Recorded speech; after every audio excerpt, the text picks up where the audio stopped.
Hi everyone. In this video, we are going to create backend servers and the admin servers. So we have previous videos we have created the VNets and we have paired them, and then we create a front end servers and with availability zones, and we create an application gateway. We add a public IP, and we ensure that we connected the backend pools of these machines to the backend pool of the application gateway, and we have tested that through the public IP sending a request, and it is being routed to this. Now similarly, we are going to create a backend service into the availability zone, and we'll create an admin service. But one of the comment which I have received is that we are receiving a quota limit issue. So yes, so one thing which I forgot to mention is if you are using a free trial account per region, you have only limit is to create 4 core. And as I'm choosing 1 core here, so for front end service itself, we are losing 3 core. So what will change is to make the scenario work out for people who are practicing it. We can create this one VNet in C India, and the admin I'll create it in another region so that we can actually have quota no quota limit issues. So people who are using free trials, we can actually change this virtual machines to 2 core, two machines instead of three, and so that you will create two front-end servers in one region and two back-end servers in that region itself, and whereas the admin servers will create it in a different region. Now that's the reason why I created an image in a different region, East Asia. So you know, to make any changes to the script other than just going to the main.tf and changing the region here for the app as East Asia. The reason why just this one alone is suffice is because when I created front-end instances, the reference to the location is all to the resource group Terra app itself. And once I change that location, the app gateway will be deployed into that same region, East Asia. And similarly, the instances, the network, all that will be deployed for specifically for app point of view, which I say app, this one application workload will be deployed uh, into this location itself, into the East Asia location. So that is why referencing is very important. When you do a reference in terms of this way, please ensure that you are only referencing to a resource group point of view. It's very important so that when you make any primary changes, it is more easier in terms of ensuring that all the necessary resources are been referenced to that one. So here it is, everything is working out well. I can go back to this front end. I'm keeping it as two, and I'm going to save it. Now to create front end instances, I'm going to create a new text file, and here I don't want I can use the same front end C India image.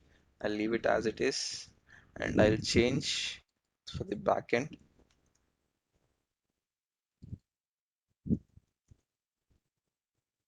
I'll keep as this is backend. I'll change the name here,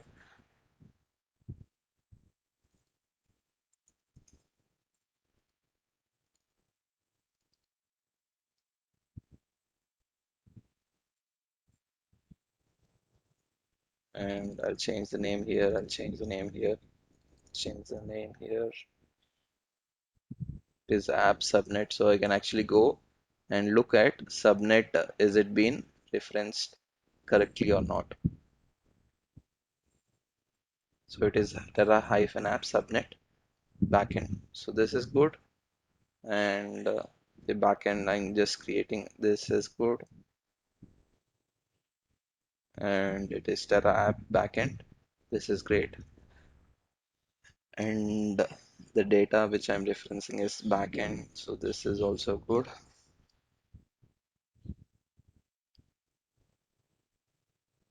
and the VM names is appropriately named too. So one thing which I wanted to tell is, as per the application point of view, when we are running dynamics in this and we are running IAS in this, what is actually happening in application point of view. We are trying to develop an ERP application, enterprise where so reporting and maintenance of all the repo data and everything. So for that, we will have usually Dynamics web client in one, and we'll have NAV server in one of the subnet, and we'll have database in one subnet. So NAV, Dynamics NAV helps in terms of maintaining sales reports, customer data, product data, and inventory and all that.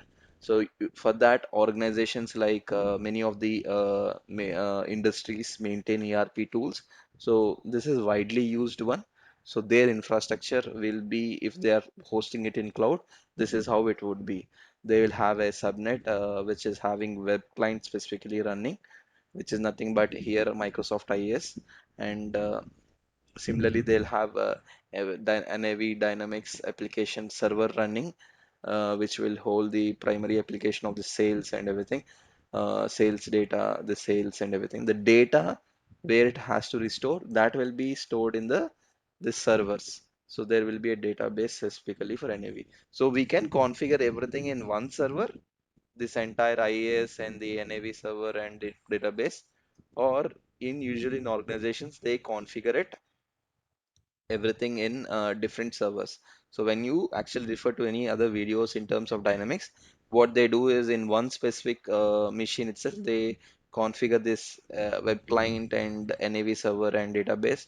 But in terms of production, to ensure that the machines are working primarily on their main purpose, which is like IaaS and NAV application and all that, they try to create different instances, and we can configure a Dynamics NAV in that way.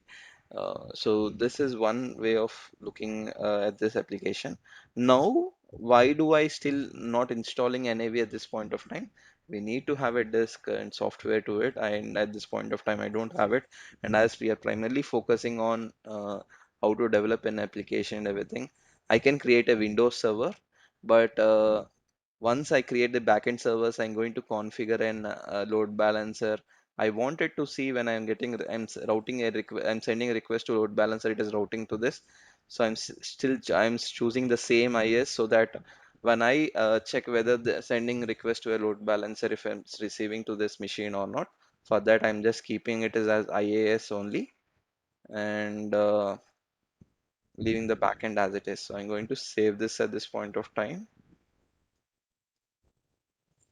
and I'm going to mention it as backend instance.df. I'm going to save this here. Now app gateway, I decreased the machines to two, right? So the front end back to the backend pool, how many machines have to be added? Only two network interface cards have to be added. So I can save this right now so that I'll not have any errors. So I'll go back to this and I'll do Terraform validate, and I'll see whether I'm having any syntax issues or not. And similarly, I'll do a Terraform plan to check any runtime errors have been encountered or not. So similarly, I'll create another text file with for admin servers. So if I look at this plan, the plan has to get generated. So it is successfully showing how many servers are getting created. One front end, two front end, back end one, two backend, and each are in the different subnets. So I will go and right now create admin servers here. The way I can choose is I can create copy the same template of a backend, and here I don't want it to be of a specific image, and I can choose my own image. So for that I'll first copy this and I'll look in Google Azure Windows Virtual Machine, and I'll take Windows 10 as the source. So I'll delete this. We are taking an VM image which we have created, managed image, but I'm going to choose here from the market. And Windows 10, we can actually get it its desktop. and it is Windows 10 and SKU. I can actually get the SKU here. So Azure CLI to get the SKU of Windows 10.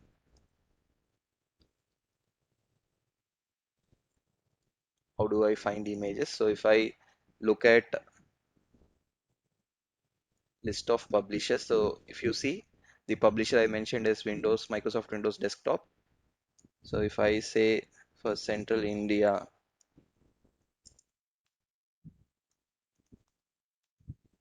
what are the publishers which are available? It will show me the list of publishers. Now if I go into looking for Microsoft, there it is, and here we'll have Windows Server, Microsoft Windows Server, and we have Microsoft Windows Desktop. Server will give you 2016-19 data centers, 12 data centers, 2018, 2008, 2022, and all that. Now I'm going to prefer here at this point of time Windows 10, so I'm going for Windows Desktop, and as I have Windows 10, so only I have to get this queue and all that. So for that I just copy this command and paste it here, and I mention the publisher as Microsoft Windows Desktop, and similarly the offer is Micro Windows 10, and the location is Central India.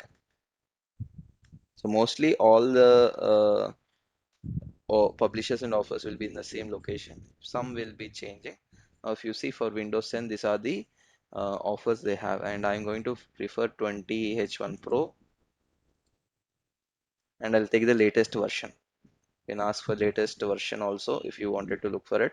Now, as of now, I'm not going and deep diving more on this. So this is how you'll get the images of any specific version. So in your organization, definitely they are going to look for a specific version which have to be compatible with the prerequisites and everything. So mandatory way they try to get the data in the way similarly. I just got through Azure CLI commands. Uh, and one, so I have to change for the admin servers the naming convention. So here I'm going to make it as it is just one, there is no many instances at this point of time in admin.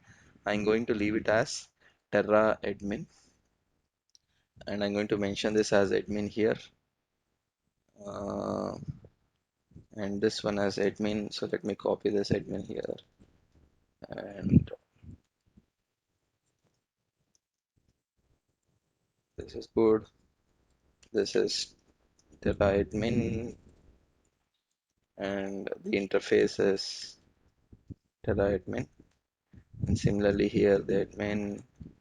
I'm going to So pretty easy when you have a right referencing way.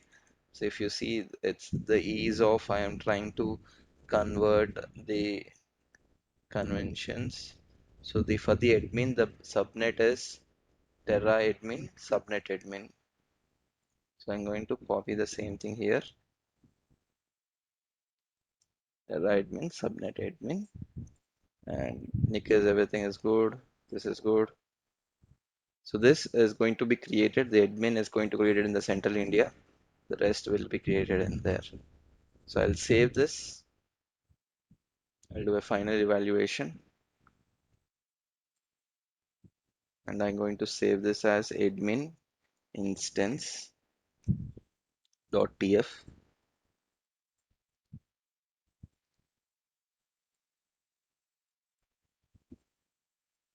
So only thing which you also have to take care right now is peering. If you remember, the peering which we have done is they are in same regions. So it's a local VNet peering. But if you are going for one region which is East Asia, because the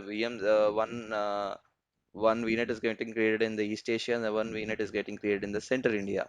So when we wanted to do a global VNet peering, sorry, when you wanted to peer two networks, that is called global VNet peering. And let's go and change the variables at this point of time. When you're going and looking at the VNet peering point of view, we have to change few parameters. So I'm going to go here and see this is local VNet peering. But for global VNet peering, we have a few more concepts. And let me copy this entirely.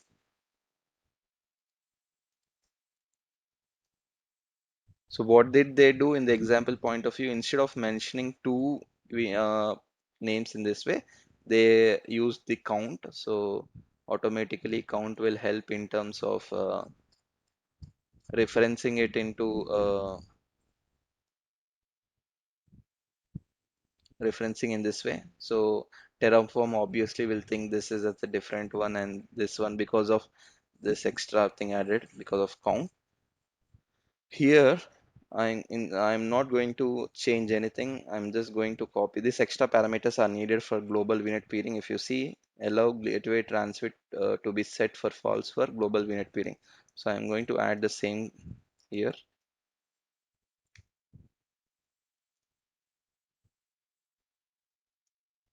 and copy it. I'm going to delete this, going to save it. So we can do a global VNet. Now we can connect two VNets of different region. And I'll do Terraform plan. Validate first in terms of syntax, are we good or not? So it is successful. Then I'll do a Terraform plan and I'll check whether it is working.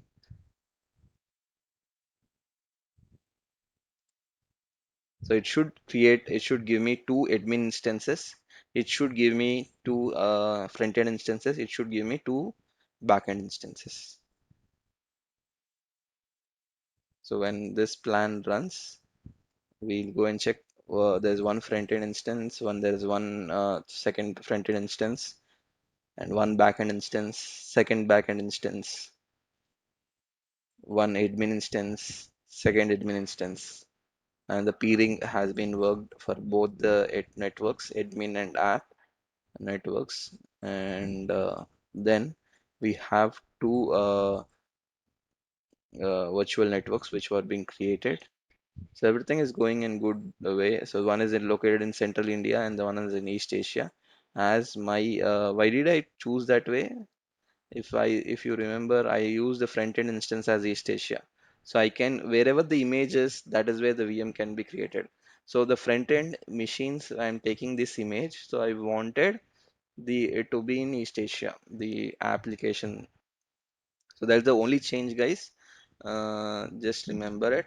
So in case if you have any confusions, I recommend to watch the entire playlist, repeat it once again, understand the flow of it, and I explained what is and how is the application works and everything.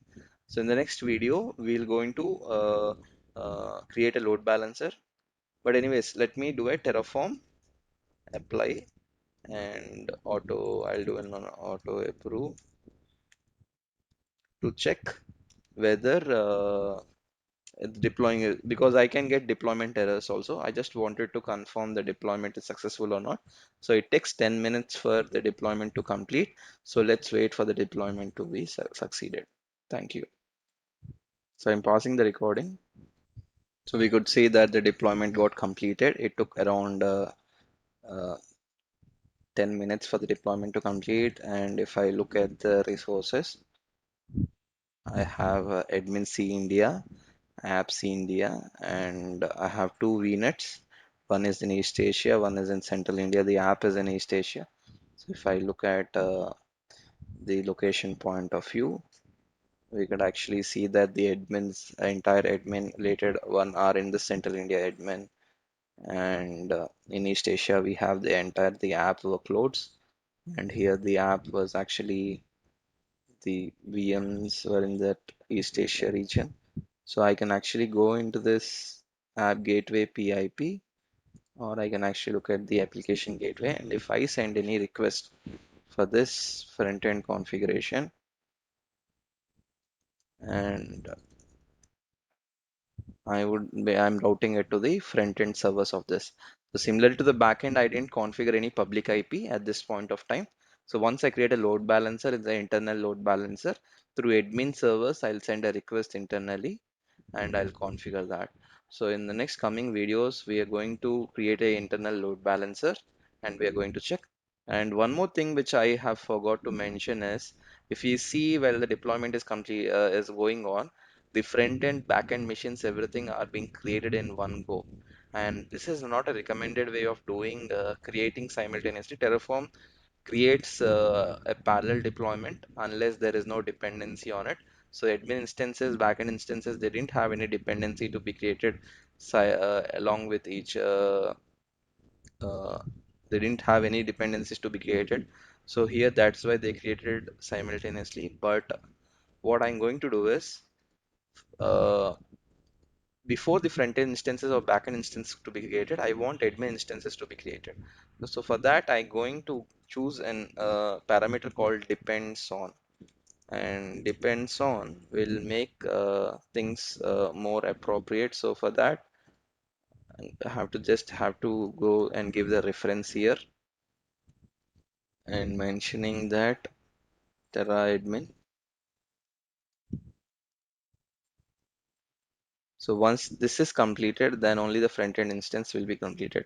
Now similarly for the backend instance, I want it to be completed only to be created only after the front end instance has been created. So I'm going to copy Azure RM virtual machine, and I have to give the specific reference of Terra frontend. Now, because of this, what is happening? First, admin instances will be created before they create front-end instance, because here it is mentioning that depends on. Then it is going to create a backend. Then after the front-end instance got created, then it will create on front backend instance, because the backend has been mentioned that you create only after the front end has been created. So this is how we can in production we can segregate our creations and everything. So even for the virtual network interfaces, we have to mention the same thing. So I'm going to copy here depends on and mention that you create only after Terra hyphen virtual machine has been created. And the same thing, you create backend also has to be created only after the front end instances is being created. So this way I can ensure. So if you want, we can do a validate, Terraform validate. I just saved it, right? The configuration is successful, and I can do a Terraform plan. And as of now, it will not show any changes because the state file has been created. If you see the state file, we have a state file right now, and is going to send the request checking all the things are appropriately created or not. So there will be no changes to the plan. But once I destroy it now, we will be able to see what was the plan which was being generated. At this point of time, there were no changes to the things, only a few primary changes will only be there, which is tags. So so no changes to the infrastructure, matches the configuration. So I'm going to do a Terraform. Don't forget to do a destroy, guys. So after your deployment, complete do a Terraform destroy to save the building. Thank you, guys. Stay tuned to this channel. I'll post more videos on this. Thank you.